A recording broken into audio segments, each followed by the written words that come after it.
You have entered the Command Zone, your destination for all aspects of Elder Dragon Highlander. Enjoy your stay.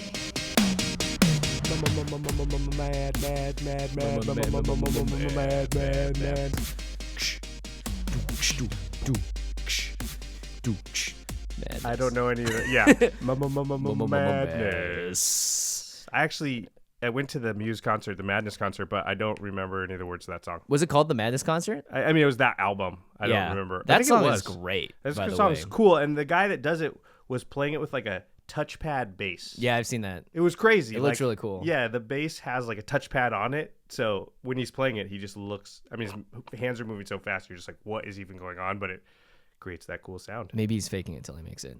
That's true. It's probably like, well, it's not lip syncing when you're playing an instrument. What's it called? Just air guitaring. Air guitaring, yeah. Air bassing. Those guys are pretty legit though. Yeah, not to throw shots shade fired. Shots fired, right? No, I know. sure I like don't. Muse, although they are very good at. People used to call them Radiohead ripoffs. People called that a Queen ripoff. But it's okay. Whatever. Everything is borrowing from everything else. That's what music and art and everything is. There's no original ideas anymore. Never. Speaking of Star Wars, that's an original idea that will last us another 20 years. Anyway, hey, how's it going, guys? You're listening to the Command Zone. I'm your host, Jimmy Wong. How is it? It's Josh Lee Kwai. And how exciting. Shadows of Innistrad is out. Josh and I were just up in San Francisco hanging out and playing Magic all weekend. It was sweet. Yep, we were hanging with Prof. I finally got to meet Shivam.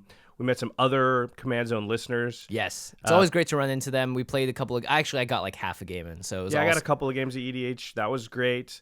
The pre-release was great. We played at Anime Imports, which is Prof's LGS. That was great. Yeah, I beat a listener to the show who played Archangel Avacyn twice on me in a single game because he opened 2 in his pool.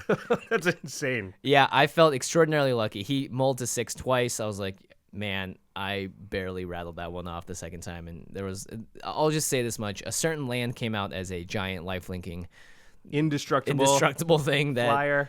My opponent was not ready for.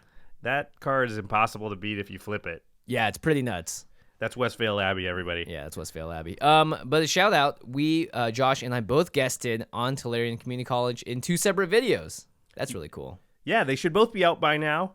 Mine was a Seinfeld parody. Pretty funny. Oh my gosh. The Prof's jokes in that, like, it was just constant, like, facepalm in like the Seinfeld way. It was awesome.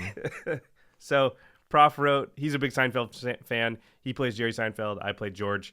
That was a lot of fun. And then Jimmy, you showed up that same day. Yep. And I played Jace. Yes. The Mind Sculptor. If you're familiar with the Office Hours series that Prof does, then it's Jimmy as Jace. Super funny. Written by Megan Wolf from Magic the Amateuring podcast. Yeah, MTA cast. Love those ladies. And Jimmy can attest to this. I was on set helping out, and I was having trouble like not laughing during. Like, I even broke once, and I was like, sorry, and I blew a take, which is bad. It's okay. I think it's fine when that happens. It just means that you're hopefully doing a good enough job. But yeah, the other Office Hours series are with Nissa, with Ashlyn Rose, and with Chandra, with the one and only Christine Sprankle. Yeah, there's a Gideon. Hilarious. There's a Gideon one coming up. I don't remember that guy's name. No, it's out. But, it's out? That's right. You're right. It's one of Prof's friends. I forget his name. Yeah. So it's Garrick that hasn't come out yet. Right. Oh, the Garrick one. Spoiler alert? Yeah. We won't spoil, but we heard about it, and it sounds awesome. Yeah. So make sure you guys check that out. As always, you can find the Prof, Tolarian Community on YouTube, Tolarian College on Twitter. It's one or the other, right? Yeah, those sound right. I don't know. I'm pretty sure it's right. I think I just checked. But before we get into it, today we're going to talk about the Gitrog Monster. So if you haven't stopped because we just talked about Muse for like 30 minutes, make sure you listen to this episode. It's a good one. But before we get into it, we have a giveaway. I have an extra copy of The Art of Magic the Gathering, Zendikar. It's this awesome hardcover book. It's got tons of pages of beautiful art in it. It discusses all the different parts of Zendikar, and it's really amazing. Wizards put a ton of work into developing this out. Just reading it and then remembering the card names that you played with Limited makes you go, wow, there's a lot of lore and stuff behind all these cards that I didn't really think about. Pretty cool. So how are we giving this book away, Jimmy? You know what? By the end of the episode, you'll find out. So pay attention. Actually, I have no idea how we're going to give it away now. We'll think of something. We'll get there.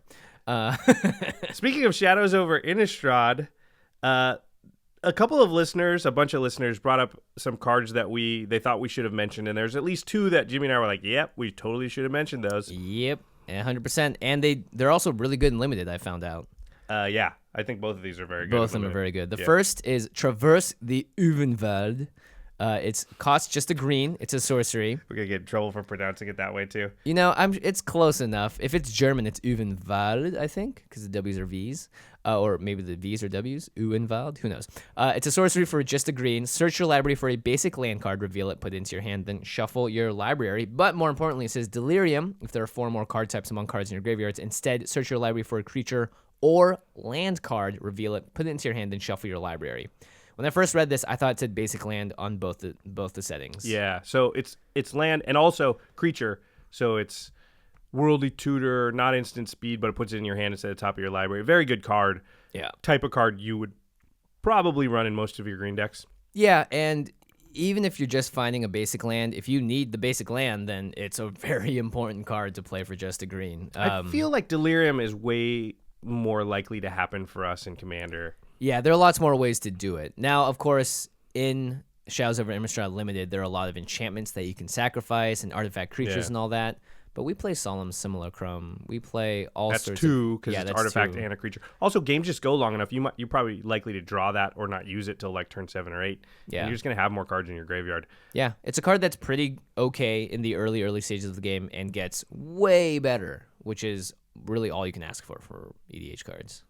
The other card that was brought up, and I don't know how we missed this, but it's Sin Prodder. Sin Prodder is 2 and a red for a creature devil. It has menace. It's a 3/2, but the important part is its text box. It says, at the beginning of your upkeep, reveal the top card of your library.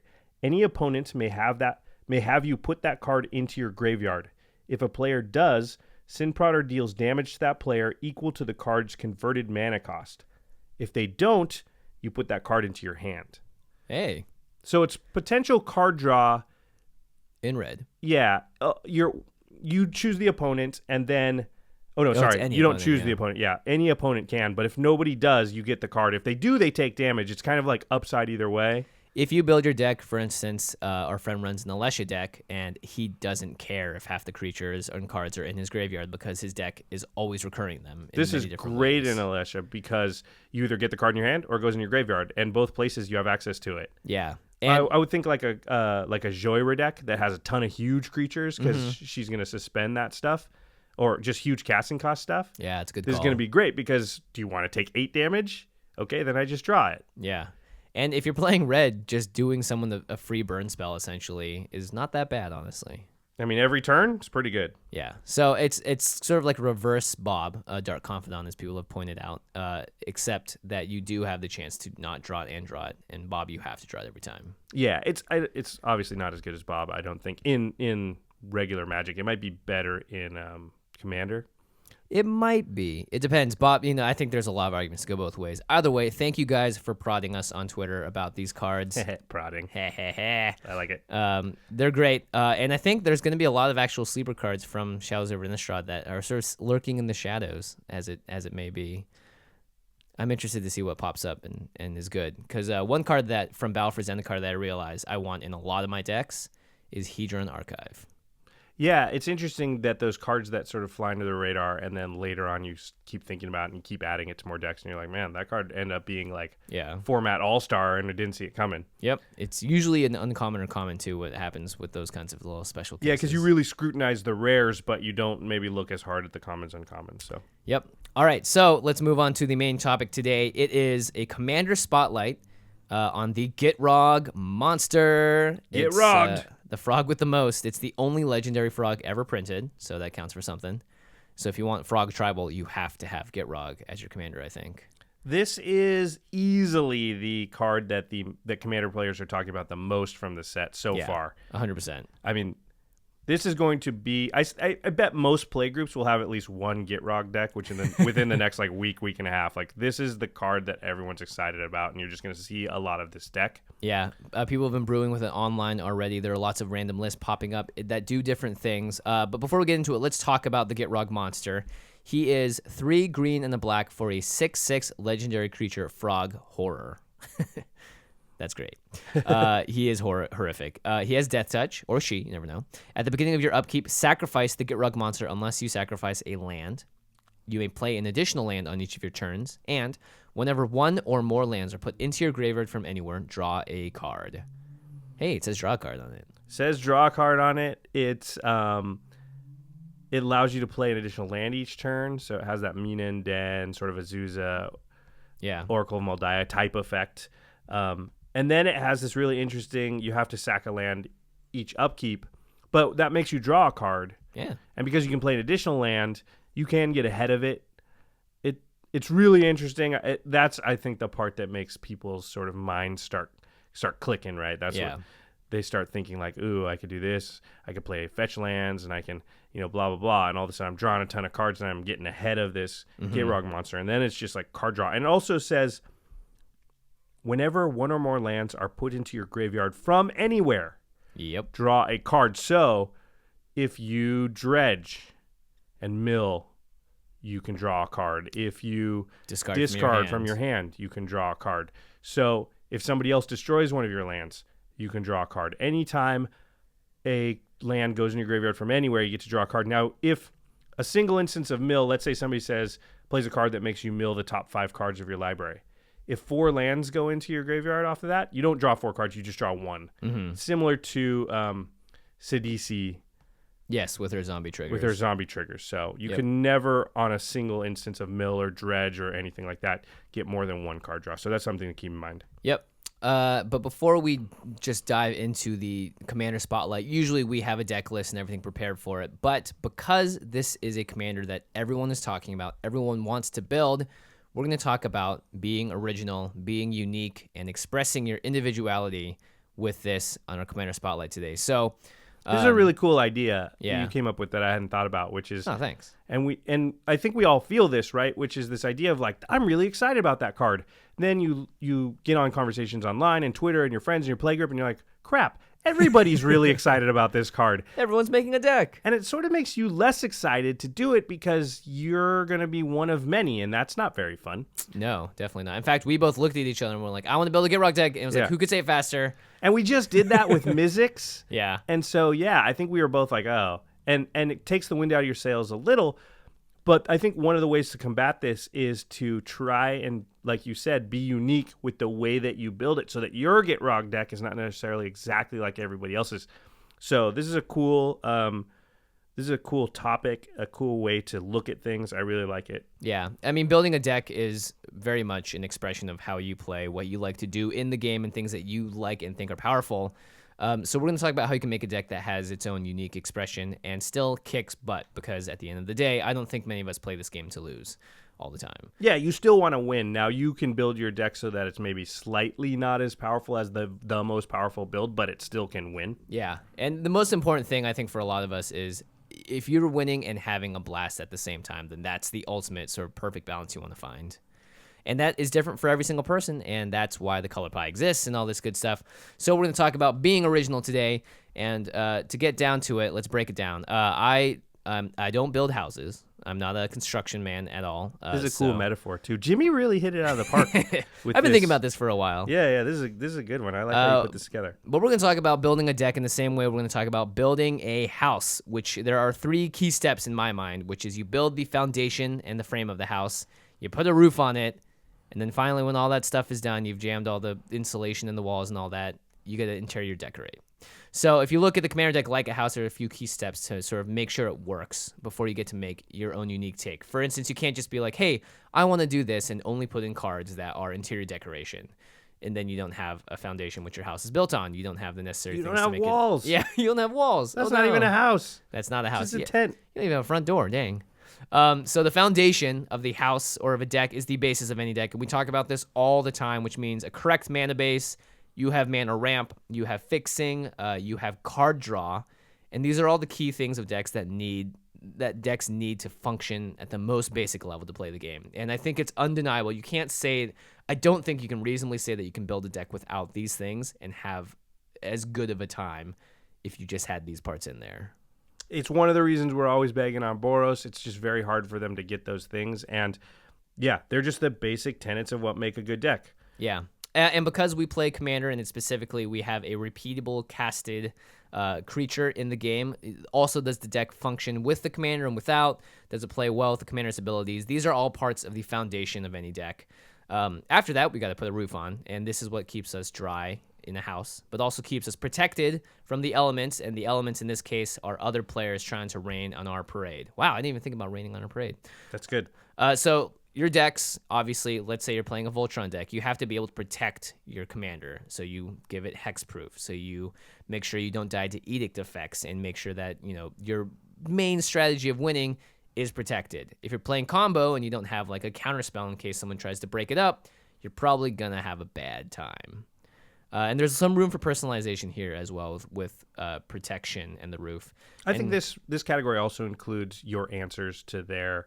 Right. Being protected from their deck also means having Swords to Plowshares or Utter End or Wrath of God. It's Some not spikes on your skipping. roof. Yeah, it's not skipping those parts. Like that's how you protect yourself from really hard rainfall, which could be like a creature that a Blightsteel Colossus. Well, Swords to Plowshares does that. Yeah, absolutely. And finally, after we put all these elements together, we have interior decoration. Yay! And this is where you get to really express your take on the deck. So you fill in the gaps and what's inside and what it looks like when the people walk inside the house. From the outside, it's the Gitrog Monster, but once you walk in, you go, oh, it's this Gitrog Monster. You can change the colors of the wall, how many bedrooms you need, 50 bathrooms, because we all need bathrooms. So today we're going to build the Gitrog house and talk about being original, and also, so if you're like one of 5 people that that are building the Gitrog Monster, you don't need to have that wave of guilt, I guess you would call it, or anxiety over building something that someone else is going to do. Yeah, it just gives you that nice inspiration back where like you can come up with a slightly different take on it, and then your Gitrog Monster deck is different than theirs. Yeah. So let's talk about the foundation. In this case, it's about understanding the commander. Now, we touched on some of these very briefly. Gitrog Monster has Death Touch. That's pretty self-explanatory. Anytime it does damage to any creature in any way, it kills them. Upkeep trigger, which means that one or the other, you have to either sack the Gitrog Monster or a land. It's unavoidable. If you have multiple upkeeps, you have to do it multiple times. Additional land per turn, very specifically, it means you get to play 1 extra land per turn. It doesn't say you may play 2 lands a turn. It just says you get to add 1 to the 1 land per turn you normally get to add. And finally, the most important one is 1 or more lands to your graveyard from anywhere. So, like we said, if you mill 6 lands, you only get the trigger once. If 2 creature lands are in combat and they die at the same time, you only get it once as well. Also, if someone like processes an exiled land, Yep. you get a draw card. Very cool. Okay. Unlikely to come up very often, but that would work. Yeah, exactly. So now that we understand the rules of the card, let's talk about the more important foundation part of the Gitrog Monster, which is cards that work really, really well with the card draw ability, because I think that has to be the most important part of the card, by far. Yeah, I mean, that text, when a land enters your graveyard from anywhere, is really what bing puts the light bulb on, right? And everybody. That's I get to draw cards, and all I got to do is figure out a way to get lands into my graveyard. There's so many ways to do that, and that'll really get the deck like going, the momentum of it. So it's a snowball rolling downhill, and before you know it, I have so much card advantage, I just crush everybody. And you're drawing a ton of cards. So the most obvious one, I think, are fetch lands. Lands like Scalding Tarn, where you tap it, sacrifice it, pay a life, search through your deck for an island or a mountain, my favorite. I slipped on that. I was like, island or, wait, what else? Mountain. Islands and mountains can't go and Gitrog, though. No, it's true. But Scalding Tarn can't. But Scalding Tarn, yeah. I mean, Scalding Tarn technically could, I guess, go in. You just couldn't actually get anything. I think you would play every fetch land if you were able to. You play all the, like, Evolving Wilds even. Yeah, and Evolving Terramorphic Wilds, Expanse and that kind of stuff. I mean, obviously, you're going to play anyone that touches green or black. The panoramas as well. Yeah, because if you're not clear how that works, if you play a fetch land and then you sack it to go find a land, the fetch land itself goes into the graveyard, so you draw a card, and you'd go fetch the land and put it into play, so you didn't actually lose a land. It works super great with Gitrog. It's just one of the engines that can really make the deck go. Yeah, it's pretty cool. And you can also order the triggers when you sack that land, so that you you draw a card first, or you can find the land first. I think you would find the land, then draw the card. Yeah, it shouldn't matter unless you're stacking the top of your deck somehow. Yeah. If you have Scroll Rack or something out, then maybe you'd want to, or Sensei's Divining Top. Yeah, cycle lands. This is a really good one. So Barren Moor, Slippery Karst. There's a bunch of lands that actually have cycling on them. And this is, when you cycle it, it's a land that's going to the graveyard. Mm-hmm. So it's drawing you a card, and then it's drawing you a card because it's cycling. So that's a really good way to and if you need the land, you can play it. Mm-hmm. So yeah, this is a really smart way to go too. Yeah, Barren Moor essentially reads when Gitrog is out, pay a black to discard this card and draw 2 cards. I mean, so good. That's absurd. Yeah. That ability just doesn't really exist otherwise. I mean, it's almost Ancestral Recall. Yeah. It's 1 card less, but still. It's Ancestral Recall. Yeah, basically.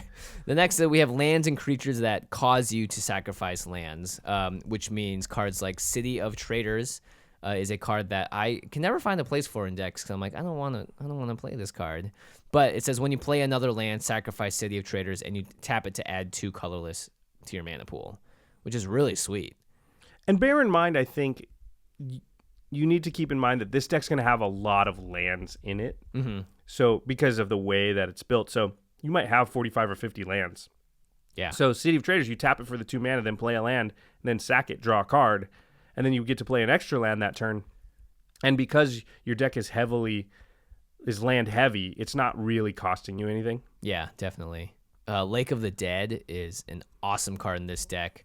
It's a land. There's a cycle of these, I believe, where if it enters the battlefield, you can sacrifice, in this case, a swamp instead. And if you do, then it gets placed on the battlefield. If you don't, then Lake of the Dead just goes to your graveyard.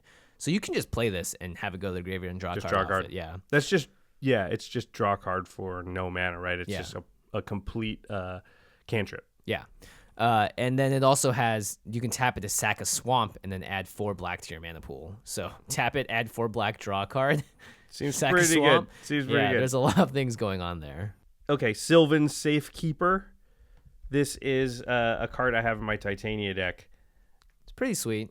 I really like the new art on it as well. It's by Magali Villeneuve, who's a French artiste that also drew the new Narset. Sweet. Yeah. I would never have been able to pronounce that name. It's because I took French in high school. It has to I took Spanish, so Sylvan Safekeeper is 1 green for a 1/1 human wizard. Sacrifice a land. Target creature you control gains Shroud until end of turn. So here's a really good example of a card that is both the foundation of a house as well as the roof of the house. Like, it's something that provides both, right? So you can sack a land to draw a card, but it also protects your commander in case someone's trying to remove it. With spot you can removal, also just sacrifice a land to give Shroud, even though you don't need it at that moment, just to draw cards. So if you just find yourself flooded out, you can just sack 3 lands and give something Shroud 3 times. Yeah, it doesn't cost any mana, and then you just draw cards in their place. It's very good to have sort of free sack outlets. Zurin Orb's another one, which is a 0-cost artifact that lets you sack a land to gain 2 life. Yeah. Same idea. Just like you get marginal upside for sacking it, but it allows you the versatility of, like, if I need to draw cards, I can just do it for no mana. Mm-hmm. That's a good point.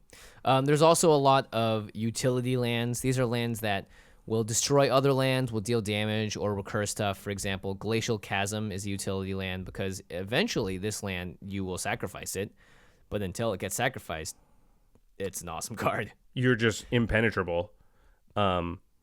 Also, and I'm getting ahead of us a little bit, but you're in a deck like this, you're going to be recurring your lands, obviously, because if you're going to send so many lands to the graveyard, you're going to want ways to get them back. So Glacial Chasm's a way to sort of like get it in there, get it in the graveyard, but that doesn't mean it's gone. It just means I'll go get it later when I need it again. Yeah, which is actually really, really sweet. Super powerful because you can do things like sack Glacial Chasm. Now I can attack with my creatures. After that, I get it out of my graveyard, put it back out. Now nobody can attack me or deal damage to me. Yeah. Petrified Field does that. It adds colorless, and also you sack it to return a land card from your graveyard to your hand. So it's, I mean, with one other way of recurring lands, it's like Petrified Field is always just going to keep coming back. Yep, it can totally be an engine. Yeah. Also, there's a land that came out in Shadows of Innistrad where it's Drownyard Temple, where you can tap it to add colorless to your mana pool, or you can pay 3 generic to return it from your graveyard to the battlefield tapped, which is awesome. It's like the perfect kind of land you want in this deck, something that will always keep coming back, that you know that for a pretty cheap cost, you can draw a card again if you have another way to get those cards back or sack it.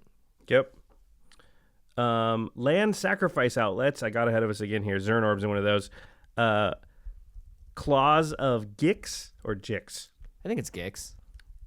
I like Claws of Gix. It's a card that I haven't really seen, but it's actually something that you have in your Titania deck. Correct. Or it was in one of your early versions of your Titania deck. I think I've taken it out now, but this idea of like cards that specifically want you to sacrifice, this one's a permanent, and I like that too, because a land is a permanent, but also you may as well have the ability to sack other things. Like we've said so many times, just having a sack outlet is so valuable. What if somebody goes to steal your Gitrog Monster? Yeah. Most of the time, you'd rather just put it back in the command zone. So if they can go to control magic it, I'll just sack it. Claws of Gix. Gixt, is that what you decided? Yeah, I think Gix is right. 0 cost artifact. You can pay 1, sacrifice a permanent, gain 1 life.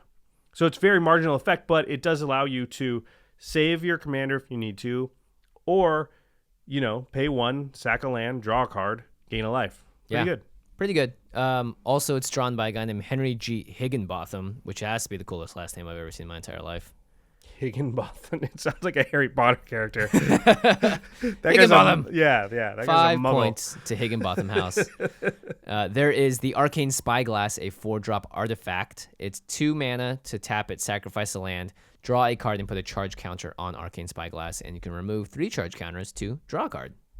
So again, like these are all just ways to get your lands into the graveyard at instant speed, which is really important. Just ways to draw extra cards when your commander is out. And I think the advantage you get, because you're not just sacking a land to get the ability, you are sort of looking at all these cards with their best case scenario in mind, which is it says sacrifice a land or put a land into the graveyard, and it should also say draw a card.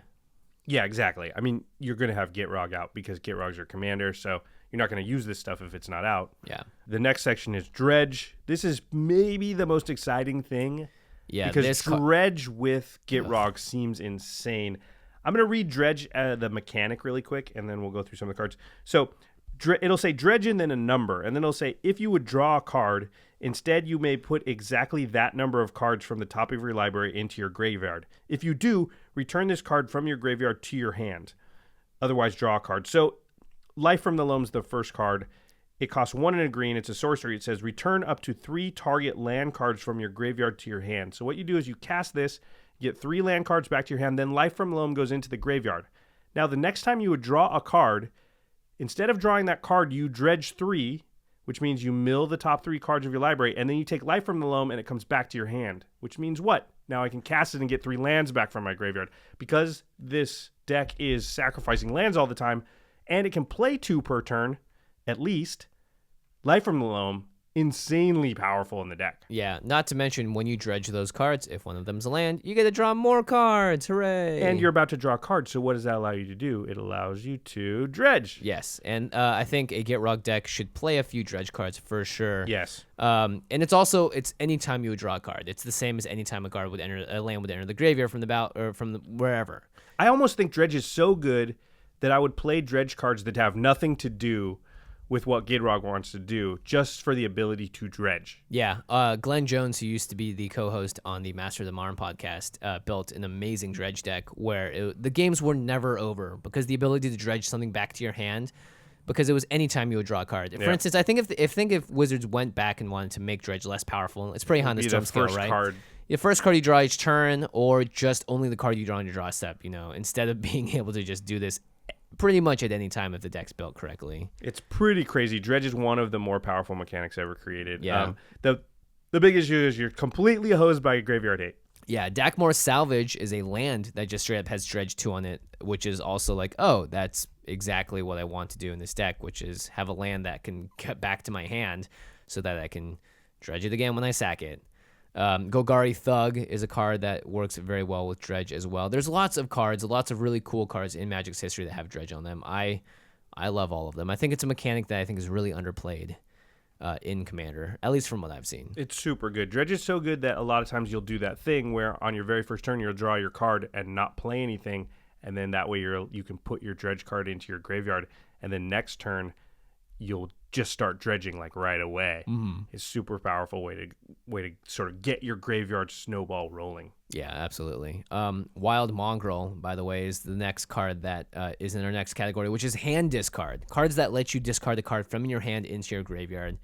There are not that many cards that do this in a sort of a really helpful way. I think Wild Mongrel is a great way of doing it. It says discard a card. It's Wild Mongrel is, by the way, 1 green for a 2/2. Discard a card. It gets +1/+1, becomes the color of your choice until end of turn. So anytime, it's just instant speed, discard a card, instant speed, draw a card pretty much at any time. And again, if you draw another land with it and you don't want it, just discard it and draw again. You know, if you draw a dredge card, throw it in the graveyard, start dredging, go nuts. There's lots of ways to really abuse this. The Scourge Familiar is the next one you've got listed. This seems great because you actually generate something you need, which is mana. So Scourge Familiar is 4 and a black for a flying imp. It's a 3/2, but it says discard a card, add black to your mana pool. Ooh. So now all of a sudden, and it costs no mana. So you can just be like, oh, I've got 3 lands in hand, discard a land, draw a card, add black, discard a land, draw a card, add black. Yeah. All of a sudden I can sort of like, it's almost like ritual, like Dark Ritual. I mean, you know, get extra mana, and I'm drawing cards to replace the ones I'm discarding, so I'm not even really discarding those cards. I could see you getting on these rolls where maybe you can just draw lands, because like I said, 50% of the deck might be lands, where you're just like, I've got 10 mana on the table, I don't need a lot more, but on this turn I can just generate like 7 or 8 extra mana. Like, it could be crazy. Scourge Familiar is actually a big part of one of the infinite combos you can do with this deck for sure. I can see how that would lead. Because anytime you're generating mana, what do we always say? Cheating of mana cost, right? Yep. So generating mana for nothing. It doesn't cost you, you know, any other mana or tapping or a limited resource. It does. It costs you cards in hands, but because Gitrog actually replaces the card, that seems like really good. Yeah. I mean, just like you get Scourge Familiar out in turn 5 or turn 4, you know, you can probably play something like an Ulamog the next turn. It's if you possible want to. for sure. Really easily. And you can turn the tides of a game very quickly as well with a card like this. Because, hey, how many times have you played a game and been like, man, I wish I just had like 2 extra mana this turn. I would be able to do so much more. I don't care about these other cards in my hand. They don't affect the board right now. Scourge Familiar, he is here for you. Actually, I don't know if I would want this guy here for me. He looks terrifying, but he's here for you. I'm going to add a category really quick. It's a category I would think about, which is other cards that care about lands entering the battlefield. So because you're going to have a lot of, you know, you're not only going to be putting directly into the graveyard, you might have a lot of, you know, fetch lands. Gitrog already allows you to play 2 lands in a turn. You're probably going to have things like Azusa, Burgeoning, Oracle of Moldiah, stuff that allows you to play even more lands. Yeah. And so like Horn of Greed, which says anytime a player plays a land, they draw a card. That's just going to be bonkers for you because you're playing twice as many lands as they are. Also, you have, you know, potentially like 40% more lands in your deck than they do. So you're getting very greedy. Yeah, I would look at landfall cards in these colors and see if there's any like that. Horn of Greed's not technically landfall, but if it was reworded today, it would be. That kind of stuff that also rewards you for playing more lands. Yeah, definitely. All right, so that is the foundation of the house. We have sort of the cards. We understand the kinds of cards that make Gitrog really start humming, which are fetch lands, cycle lands, ways to sack lands, drop them into the graveyard, and all that. Now that we have this in mind, we have a much better idea of, okay, if I really want to make this deck hum, I'm going to need these kinds of cards to really make it work. And if you guys notice, there are lots of ways to do this, which means there's no one set way or one direction you have to go. You can really be creative here. If you wanted to run a more creature-based deck, Sylvan Safekeeper, I think, would be a much bigger bet for you. If you're going straight for some kind of crazy infinite combo, maybe you don't need that as much. So there's a lot of personalization you can do with the foundation here. Now the roof, it's all about making it work.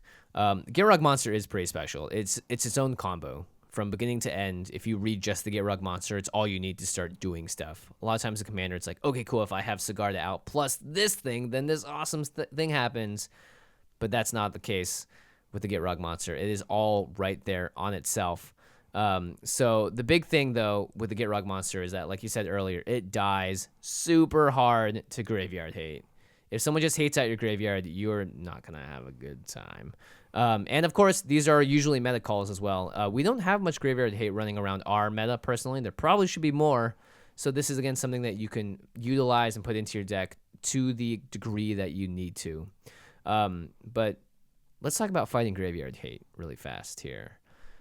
So something that's really interesting is that graveyard hate is often an ability that goes on the stack. So if a card like Relic of Progenitus gets out there, it doesn't immediately just hose your graveyard. Something has to trigger for that to happen, and that means you can play a card that will essentially shuffle your graveyard back into your deck. Cards like the Eldrazi Titans, for the most part, can't live in your graveyard because once they get there, it says shuffle your graveyard back into your library. There are cards like Elixir of Immortality, which is you gain 5 life, you tap it, and you sack it, and you get to shuffle your graveyard back into your library. And if you have any of these sort of abilities on the battlefield, then you get to save your graveyard, and then hopefully it doesn't make a huge difference because you're going to be drawing those cards and dredging all over again past that point. Yeah, I have nothing to add. I mean, yeah, it's pretty simple. Another thing that's really fun is if you can't save your entire graveyard by dropping an Eldrazi in there to shuffle it, or by using like an Elixir of Immortality, you can get certain cards back. Because when you cycle a card, if you hold a cycler in your hand, you can do it at instant speed, and that will immediately trigger Dredge. So if you want to choose a card that you want to save, like Life from the Loam, if someone's trying to get rid of it, you can cycle it at instant speed, you draw a card, and then you just dredge that amount of cards to save Life from the Loam and get back to your hand.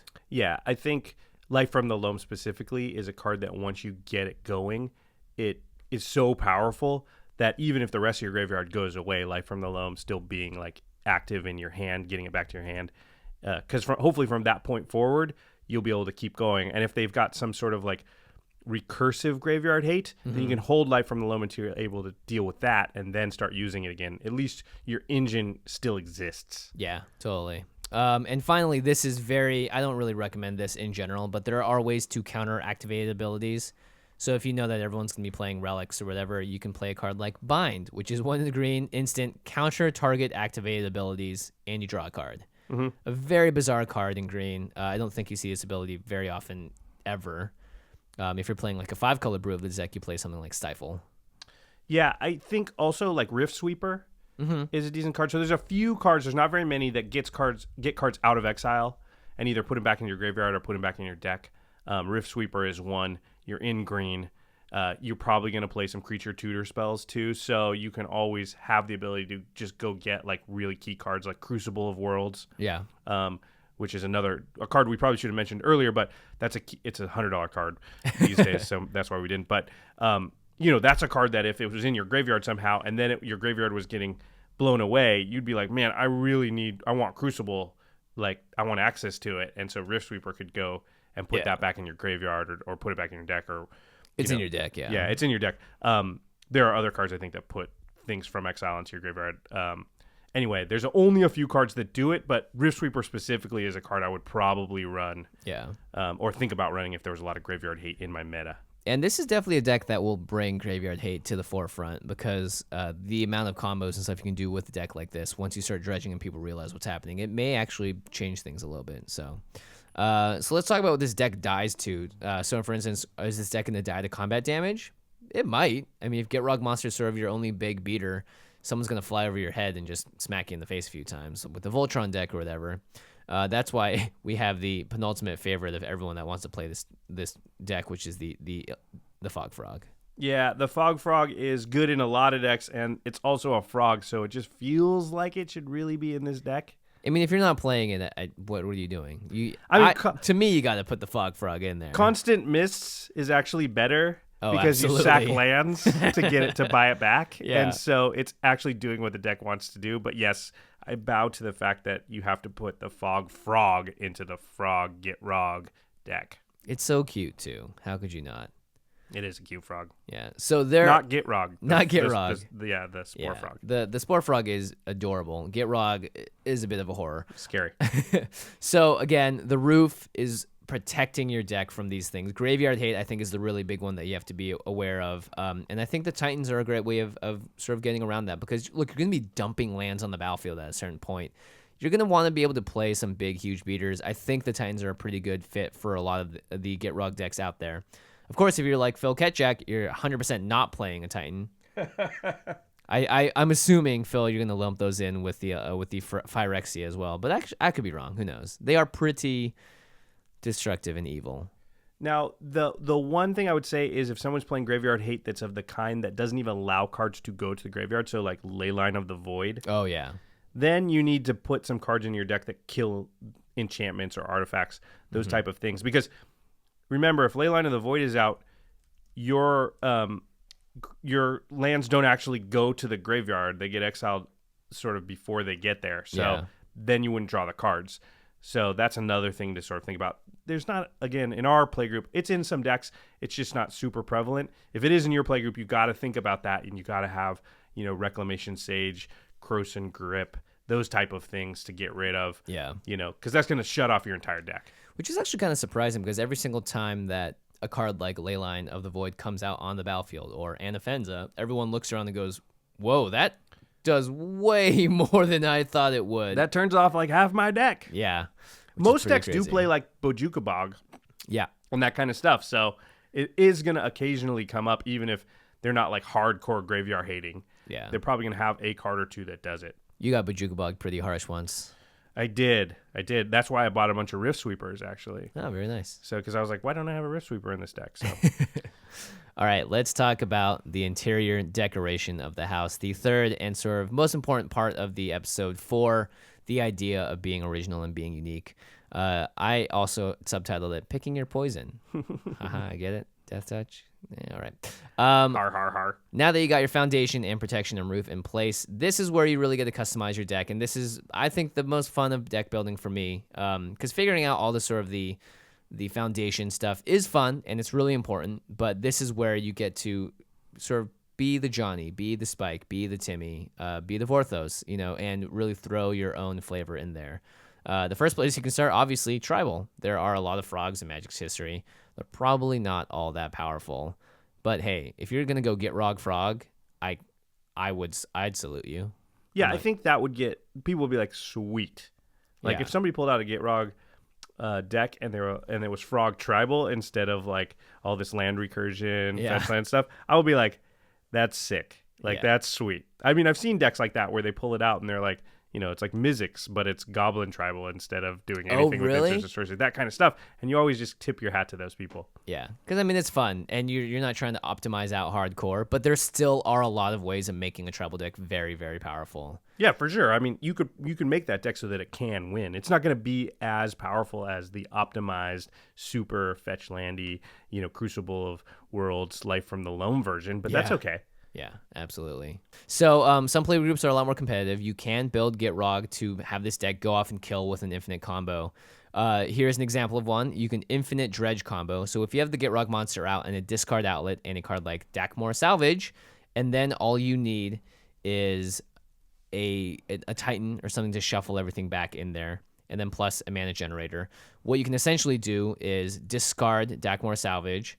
It has Dredge 2 on it, so you discard it, you're going to draw a card, and then you're going to dredge that card back to your hand, and you can essentially do this until your entire deck is in your graveyard and you've drawn through your entire deck, and then at that point you discard something like Kozilek, and then Kozilek's going to hit the graveyard, force you to shuffle it all back in, but you essentially get to choose what cards you keep in your hand, so you can dig for a mana generator like Dark Ritual or Scourge Familiar. And then with a card like that out, you can just make infinite mana by just repeating this process of going through your whole deck, shuffling it back in, dredging through your whole deck again, shuffling it back in, and then kill everyone with a card like Exsanguinate, which is a card that you usually wouldn't play in EDH, but it says each opponent loses X life, you gain life equal to the life lost this way. You'd only play this card if you have a way of generating infinite mana. You need tons of mana, but yeah. Tons. I mean, but it's still very, very powerful. So Exsanguinate is a way to kill everyone off with infinite mana. Yep, I like that. Yeah, I like it. The only problem with these kind of combos that I don't like is that, like, if you were to sit there and do it the entire time, it would just take 20 minutes. It can't be like, all right, I'm going to make 1,000 tokens with Kiki Jiki and go to combat and swing. It's very uninteractive because there's no combat. There's no way for someone to, like, cryptic command you at the most important moment or to kill all your tokens with a Rakdos Charm. This is just sort of like, all right, go for it. Are you going to cast Exsanguinate now? All right, cool. You did it. Yeah, I mean, when I say that's good, it's just like, yeah, it works.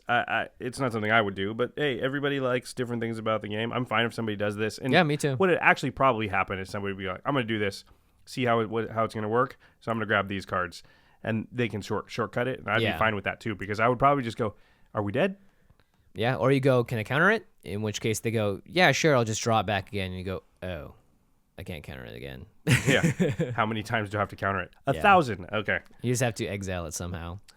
Token builds. Green and black is very well known for tokens. A lot of token generations in green and black. I mean, Titania would go really well in this deck. You're already yeah. playing a bunch of lands and sacking them. That's exactly what Titania wants to do. So just as a card in the 99, you could just incidentally get a whole bunch of tokens and kill somebody that way, even though it's not your main plan. Not to mention with the extra addition of Dredge from black, Titania all of a sudden becomes, it's like you're changing from, you change your Marchese into a 5-color, you change your Titania into a 2-color. Yep. Infect, you can always go Infect, and these colors are very good at it. Gitrog. Having a 6/6 Death Toucher that can get you extra value when you're playing cheap Infect creatures and cheap pump spells, because you don't need the lands that much anyway, and you have a way to draw cards really, really quickly and really instantly and sort of get your opponents, I think that's really powerful. Infect always can be powerful, and Craig is probably going to do this. Probably. You can also look to other black-green commanders and using their win cons to sort of win the game, and having Gitrog just as a value commander. So someone that's going to come out and draw you a bunch of cards and make sure that you get through your deck. So you can play a card like Gerard, because he loves things in the graveyard. Marin of Clan Nel Toth. Kessler said that he is transferring his Marin deck into a Gitrog deck. Yeah, he said he only had to change about 15 cards or something. Like, it's very similar, because I think he's using Gitrog more as a value engine. Yeah. Probably putting in a few more fetch lands and Life from the Loam and Crucible and a few things, but in general, keeping Marin mostly intact. Graham will be happy to know that he can play his Sapling of Kolfner deck with Gitrog in there as well. Yep. And there's also like Farika and Savra. So there's lots of other black-green commanders that are very powerful. And Gitrog is, I think, if you're not using Gitrog as your commander, 100% should go in all these decks. There's no reason not to. The card is just sweet. It's the coolest. I love the Gitrog monster. So, and then another way, and this is my go-to way to sort of personalize it for me, which is to turn it into a 5-color deck. And what I feel this does is it gives my Nekusar deck is not like anybody's Nekusar deck, because I'm using 5 colors, and so I've got access to all these different interactions that nobody else does because they're using Grixis, but I've got Wooburg. So Marchesa the same way, and I think that I may build a 5-color Gitrog deck, and it's not going to be 100% a Gitrog deck. It's mostly going to be a lands deck, because I've noticed we're starting to get an abundance of this effect, which is Gitrog, Titania, Omnath. Very recently, they all sort of care about similar things. They care about getting a lot of lands into play, sacrificing those lands, right? And then there's a whole bunch of cards: Azusa, Burgeoning Exploration, Mina and Den, Oracle of Moldiah. These do similar things, right? So now I'm seeing that there's an abundance of an effect. It's like Nekusar, where Nekusar does something, but a lot of cards do what Nekusar does. Howling Mind does the draw cards thing. Underworld Dreams does the do damage for you. And there's for each of those pieces, there's a ton of other cards that replicate that effect. So I don't actually need that commander to be the commander, because I can find that effect. I can build it myself, or I can go get that card. So to me, this makes it really exciting, because now all of a sudden I'm opening myself up to red, blue, and white. And then I start looking like, oh, well, do I want those colors? And if I do, why? Well, red gives you like Wheel of Fortune stuff. Right. That with Gitrog is going to draw you cards, because you're discarding stuff, even though you're still drawing cards to replace those. Or a rummaging effect is very powerful with Gitrog. Blue gives you looting, which is draw a card, then discard a card. So you could discard lands and draw basically 2 cards. Think if Jace Vryn's Prodigy said tap, draw 2 cards. Oh my gosh. It's very good. Get in. There's also really cool stuff like Hedron Crab. So Hedron Crab is 1 blue for an 0/2 crab. It has Landfall. Whenever a land enters the battlefield under your control, target player puts the top 3 cards of his or her library into his or her graveyard. So now I'm playing a land, hopefully Gitrog's out, milling myself.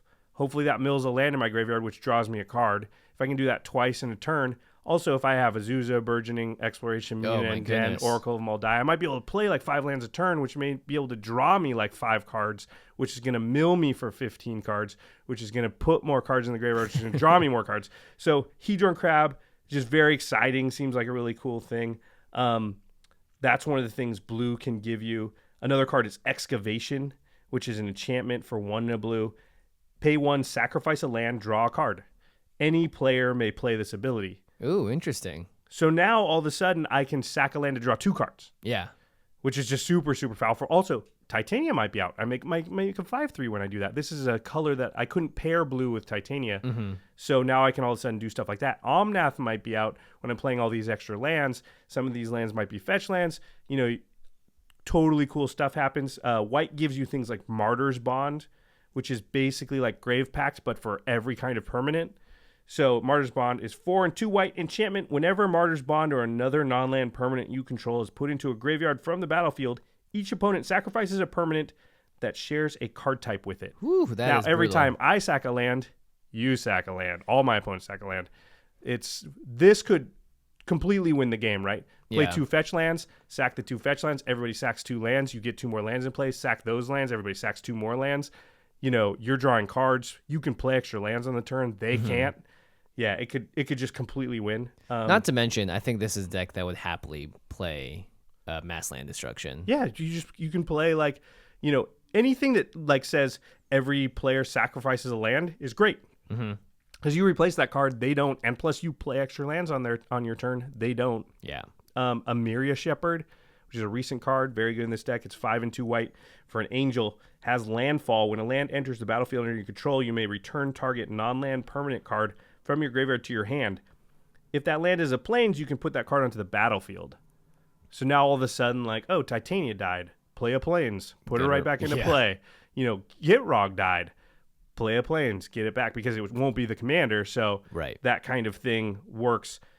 Very exciting. There's tons and tons of cards that work with this idea, and you have enough redundancy of the effect. I do think a 5-color version of this is available, would work and would open up a million possibilities. I'm just scratching the surface of stuff you might be able to pull off. Yeah, having green in there with every other color it's so good. I mean, you can just do everything. And the great thing about green and black, green specifically, is you have enough tutoring with Worldly Tutor and Demonic Tutor and Traverse the Uvenwald. You have Fauna Shamans and Survival of the Fittest and those type of effects. You can go find Gitrog, Titania, Omnath, that specific creature you want when you need to. And you can have it fit the situation, which is really strong, because I think those are all very good in pretty different situations. Titania and Omnath are a little more similar.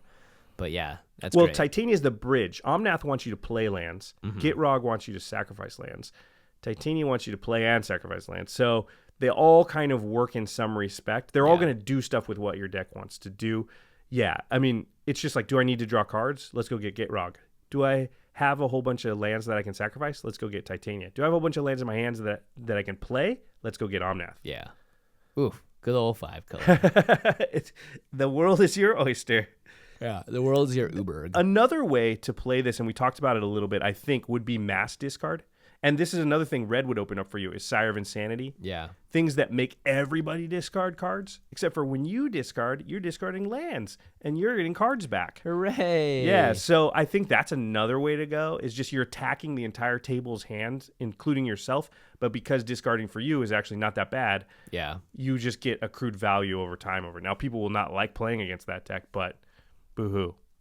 I would say a card like Burga Most Enraged. Oh, it's also very good because you can just start tossing. Because you can just start tossing lands at people instead. Oh, that's a really good point. In the 5-color version, you play Burgerigmus, and sometimes you're just I don't know, I just dump a million lands and kill you. Yeah. Yeah. Good old Borborigmos. You did it, buddy. You did it. All right, so the final touches of your house is, now that you have the general idea of your deck, as well as the cards that you know for sure that you want to put in, you're probably over the 100-card limit. And this is where you can go in and really tune the deck, which means you can reduce redundancies. You can take out the non-flavorful elements if you're not going that route. You can essentially prioritize based on your own taste, right? If your meta doesn't need as much single target removal, don't run that much, obviously. If you want more board wipes, then run more board wipes. We didn't even talk about cards like Toxic Delusion, all that are very important. If you don't need to protect against graveyard hate, then you are a very lucky man. Kick it to the curb. Get that graveyard hate out of here. So look at the deck, take what pieces you don't need to get rogged out of there, and just keep tuning until you get your final deck list, and then playtest the heck out of it. Just keep tuning from there, and that's really where personalization and customization really comes into being one of the best parts about EDH, is that you're always tuning it, you're always sort of refining what your voice is and what the message you want to send with the Gitrog Monster. And that's pretty much it. Building a house with a deck. I like the metaphor. It's pretty cool. Terry, I'm sorry, I mentioned a million cards in this episode, but I'm going to talk about one more because it didn't come up in the natural conversation, but Tainted Aether. This is secret tech. Ooh, this is secret tech. Get ready, guys. 2 and 2 black. Enchantment. Whenever a creature comes into play, its controller sacrifices a creature or land. You love these cards, Josh. Put that in your Gitrog deck. I don't care. It's going to be awesome because it will not hose you, but it will hose everybody else. Yeah, this reminds me of Aether Flash, of course, as Yes. well. There was a cycle of this in 7th edition. These are all incredibly, incredibly powerful cards. People just don't realize it, and then someone plays it, and you go, oh, no. Yeah. Oh, wait, what? I can't play anything now because I have to sack lands or creatures, or Could that you just imagine dies that- immediately? Yeah, a token deck would just be like, no, my tokens. Yeah, Unless they had Doubling Season now, in which case Tainted Aether just reverses that effect. To the listeners who plans on building the Gitrog Monster, let us know. You guys can comment on our YouTube channel. You guys can tweet at us on Twitter. You can post on the Rocket Jump site itself. We try and read all of the comments. So let us know if you're planning on building the Gitrog Monster. Oh, I like this next one. Is there any especially creative brew, not Gitrog related, or it could be, that you have done that you're proud of, that's sort of like off the beaten track? Yeah. This is a good one. This could be the book giveaway. Oh, that's right. Actually, this is the book giveaway. We had it planned from the beginning. Bing! If you guys want to win the Art of Magic the Gathering Zendikar, go ahead and send this in. You have until Thursday to tell us what your sort of most creative brew is that you have or that you've seen someone else play, in case you don't have one yourself. We'll choose a winner at random, and we'll send you this really awesome art book. I want to hear about some cool stuff. Yeah, that too. We're also fishing for super secret tech, as always. All right, moving on to the end step where we talk about something outside the world of Magic. I just started playing a video game. It's called Hyper Light Drifter. It is sweet. If you guys enjoyed The Legend of Zelda, if you enjoyed a game called Samurai Gun, if you enjoy any sort of role-playing game that's 2D and is a little bit twitchy, is a little bit fast reaction, really cool combat, you're going to love Hyper Light Drifter. It is a game that literally just came out. It's very exciting. It reminds me of Diablo a little bit as well, and A Link to the Past. Yeah, Legends of Zelda and Diablo? Yeah. I'm in. It's cool. You're this a guy named the Drifter, and there's someone from VGHS that was a Drifter. It sounds like Dark Tower. Yeah, right? You're the Hyperlight Drifter. You have an energy sword, and just... No wonder you like this. You're the Drift King. I know. I am now the new Drift King, indeed. Yeah. Holy crap. It all makes sense. It's beautiful. It's really, really cool. And it's... You're sort of forced. You're looking through the world for a cure for an illness that you carry, and the game developer, the lead developer, Alex Preston, actually has heart disease. Oh, and that was the original story concept. Where do I find this game? You can go on Steam and buy it. Sweet. It's for Windows. It's for Mac, Linux, PlayStation 4, the Vita, Wii U, Xbox One. It's for everything. It's super low tech in terms of like the look, so it doesn't require a ton of graphical computing power, but it's still a beautiful game. They put a lot of time into it. So I'm like 2 hours into it. I think the game is only like 6-7 hours, but there are lots of little secrets everywhere, and I enjoy a game that you can finish in like a day or two if you really put time into it. Hyper Light Drifter sounds cool. I will definitely check it out. Yeah, it's a lot of fun. All right, let's clean this episode up. Make sure you check out our sister podcast, The Masters of Modern. Alex and Ben talk about the modern format and all things competitive Magic. They're getting ready for GPLA, which is coming up and will be a modern tournament. I need to listen really hard so I can learn about the modern format between now and then, because I've only played it a couple of times. It is fun. Yeah. It's Kessler pretty cool. Keeps walking around being like, you need a deck? I got decks. I got decks for you. He has like 6 or 7 modern decks, and he's trying to pawn them on us. I'm just like, the problem is not my deck. It's the deck I'm going to be playing against. Like, I could get to know mine, but how am I going to know what to do against the entire field, which I am not familiar with?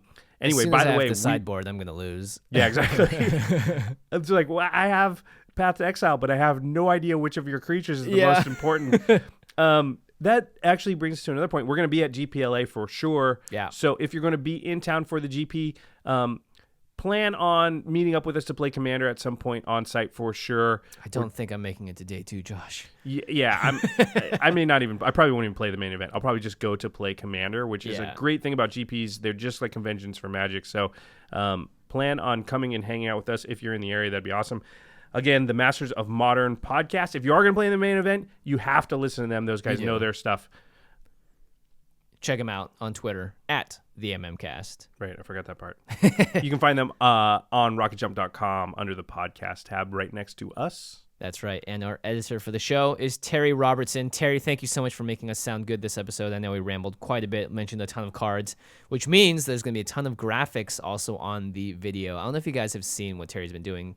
Really cool animations, cards like sweeping in from the left and right stuff. It's really impressive stuff. So make sure you check out the videos if you haven't. You can find those at youtube.com/The Command Zone Podcast. Speaking of uniqueness and individuality, Terry has definitely brought his own individuality to the show, and we're loving it. It's really fun. So if you haven't seen the videos, I would encourage you to at least check them out. You know, you don't have to listen to every episode that way, because I know a lot of people like commute and listen in their car, but check out one of the videos. I bet you'll be pleasantly surprised. Terry brings his own flair to the show. Yeah, not to mention we have amazing animations that are throughout the show from Geoffrey Palmer, who does our Living Card animations. You can find him at Living Cards MTG on Twitter. Thank you, Geoffrey. Also killing it.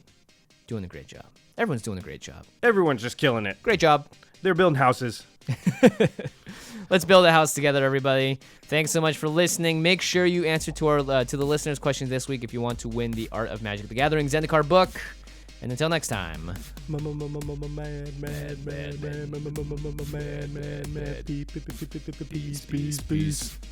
Peace.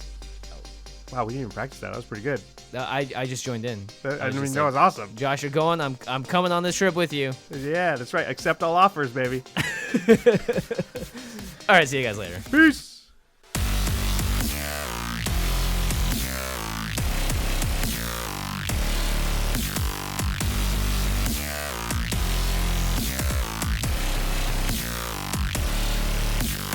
Thank you for your attention. For further inquiries, send an email to commandcast@rocketjump.com or ask us on Twitter at JFWong and at Josh Lee Kwai. See you later, alligator. Greetings, humans.